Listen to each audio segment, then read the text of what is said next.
track a seismic shift in West Asia, a new defense pact that binds Saudi Arabia with Pakistan, a partnership rooted in faith, powered by strategy, and carrying nuclear undertones.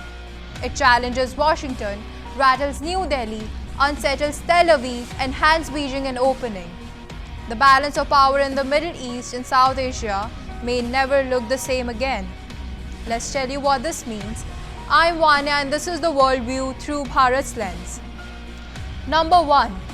This deal upends the old US-centric security order in the Gulf. For decades, Washington guaranteed the safety of Arab monarchies. Now Riyadh has chosen a different partner, Islamabad. Number 2. Pakistan is a nuclear state, and by bringing Pakistan under its security umbrella, Saudi Arabia has introduced a new unpredictable factor into the region's deterrence equation. Number 3. This is not happening in a vacuum. The deal comes days after an Israeli airstrike in Doha, an attack that killed senior Hamas leaders in the middle of ceasefire talks. The strike triggered outrage in Arab capitals, and Riyadh wasted no time in cementing ties with Islamabad. Who gains and who loses? For Israel, this is bad news. Pakistan's nuclear cover could embolden Arab states, making Israeli military actions more complicated. For India, this is unsettling. The pact emboldens Pakistan, tilts Arab support away from Delhi, and injects uncertainty into future conflicts. For China, this is a quiet windfall. Beijing now gets to deepen its influence with two allies, Saudi Arabia and Pakistan, while America is sidelined. And for the United States, this is a credibility crisis. Washington's silence is being read as complicity, and its role as a Gulf guarantor is now under serious question. The bigger question, is this the start of an Islamic NATO? The idea has been floating for decades, a collective Muslim military alliance. Every time there's a crisis, the idea resurfaces. The time, the conditions feel sharper. Saudi Arabia, the custodian of Islam's holiest sites, has formally bound itself with Pakistan, the only Muslim majority nuclear state. Qatar may follow. Turkey has long championed the idea of an Islamic bloc. But let's be clear, obstacles remain formidable.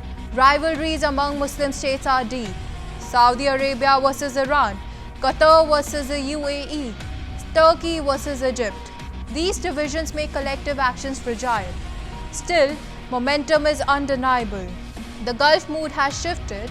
Arab states no longer trust US protection.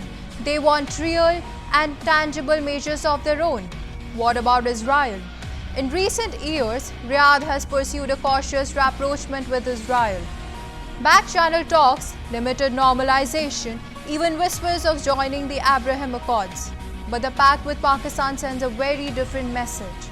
It signals that Saudi Arabia is hedging its bets, that Riyadh is willing to strengthen deterrence even if it means aligning with states outside the Abraham Accords framework.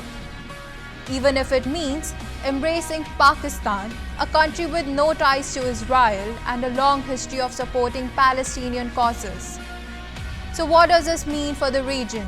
It means that the tectonic plates of West Asia are shifting.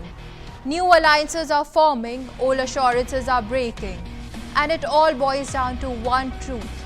If the US won't guarantee Arab security anymore, someone else will. For now, that someone is Pakistan. For tomorrow, it could be China. And that would be a whole new story. Israel is facing a reality check. For the first time, it must plan for the world where its military actions could trigger a nuclear response, not from Iran, its longtime enemy, but from an ally of the United States. Think about that. Israel's much advertised freedom of military action, especially its cross-border strikes, has now encountered a nuclear tripwire. Tel Aviv's strike on Doha was meant to decapacitate Hamas leadership. Instead, it backfired spectacularly. It killed normalization prospects with Riyadh.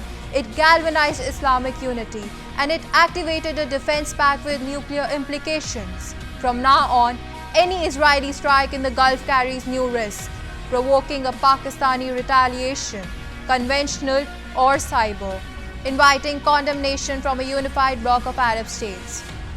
and empowering groups like Hamas and Hezbollah, who can now claim backing from a much larger Muslim coalition. So what will Israel do? Expect Tel Aviv to accelerate its defense upgrades, Iron Dome, Arrow 3, David Sling, to double down on ties with India and United States, searching for strategic depth, and to exercise far greater caution before launching unilateral operations in third-party Gulf states. Israeli analysts are already calling this pact a game changer. They warn of an expanded threat matrix. And here's where India comes into the picture. Because if Pakistan now enjoys Arab backing, New Delhi fears a harder Pakistani posture in any future Kashmiri crisis. And that's not just theory. Saudi Arabian money could flow into Pakistan's military, whether directly or indirectly, through oil subsidies, weapon upgrades, or tech transfers. So what's India's likely response? 3 moves. 1. Deepen defense ties with Israel, already India's number 2 arms supplier. 2. Accelerate military modernization, especially missile system and border defenses. And 3. Intensify diplomatic outreach in the Gulf to keep Riyadh neutral when South Asian crises erupt. As one Israeli diplomat put it, our relationship with India is far more robust than it has ever been. We will continue to grow this relationship and seek to contribute to regional peace whichever way we can. This is not about Saudi Arabia and Pakistan. This is about the world's new fault lines.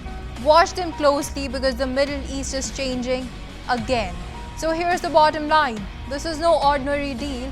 It's a statement, a fault line, a redrawing of the map of power. Saudi Arabia and Pakistan have lit a fuse, and the world is waiting to see where the sparks fall. Watch this space because West Asia's story is far from over. This is the worldview through Bharat's lens with Vana, your window to global shifts, only on YMCA Sanchar.